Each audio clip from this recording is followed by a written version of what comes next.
ආයුබෝවන් කුතුහලය YouTube නාලිකාවට ඔබ සාදරයෙන් පිළිගන්නවා. හරවත් වීඩියෝ නිරතුරු නැරඹීමට ඔබ මෙම නාලිකාව ලයික් කරන්න, සබ්ස්ක්‍රයිබ් කරන්න, බෙල් අයිකන් එක ක්ලික් කරන්න.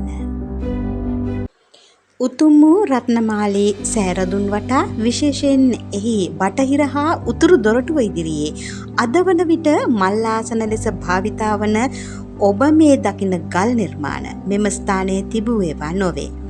1870 පූජනීය නාරංවිට සුමනසාර හිමි මෙම ස්ථානය සොයා ගන්නා විට වනාන්තරයෙන් වැසී තිබූ මෙම භූමිය 1876 ජනවාරි 15 වෙනි දින ඉංග්‍රීසි ආණ්ඩුකාරවරයා බ්‍රිතාන්‍යයට යවූ ලිපියකට අනුව නැවත ප්‍රතිසංස්කරණය කරන්නට යෙදුණා. ඒ අවස්ථාවේ මතු වූ මෙම නිර්මාණ කිසිදු පරීක්ෂාවකින් තොරව ඉංග්‍රීසීන්ට රිසි පරිදි ස්ථානගත කෙරුණා. එහි ප්‍රතිඵලයක් ලෙස සලපතල මළුවට ගල් ඇතිරීමේදී සිදුවී ඇති විනාශය පිළිබඳවත් කතා කළ යුතුයි. අනුරාධපුර යුගයට අයත් යැයි සැලකිය හැකි මෙම නිර්මාණ මේ ආකාරයෙන් හෝ ආරක්ෂා වී තිබීම සතුටට කාරණාවක්. ඔබ මීළඟට දකින්නේ නාගයන් සඳහා වෙන්කොට ඇති බටහිර දොරටුව ඉදිරියේ ඇති වාහල් කඩයි.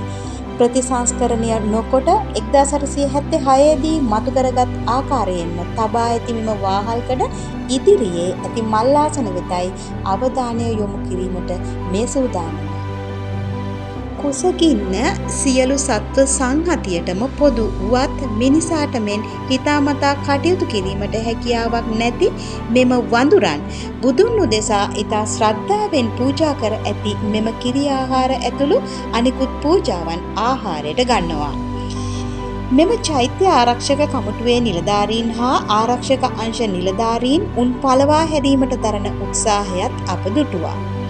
අසරණ සතෙකුගේ කුසගින්න යන සිතුවිල්ලෙන් මෙදෙස බැලීමේදී වඳුරන් නිවැරදිය මිනිසුන් පාපයක් සිද්ධ කරගන්නාසේ පෙනේ.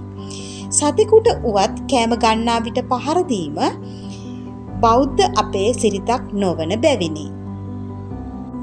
එහෙත් ලෞතුරා බුදුවරයෙක් උදෙසා පූජා කළ කිරි ආහාර පූජාව මෙසේ දැස් ඉදිරිපිට වඳුරන් කා දැමීම ශ්‍රද්ධා සම්පන්න බෞද්ධ බැතිමතුන්ගේ උදහසට ලක්වීමද සාධාරණය.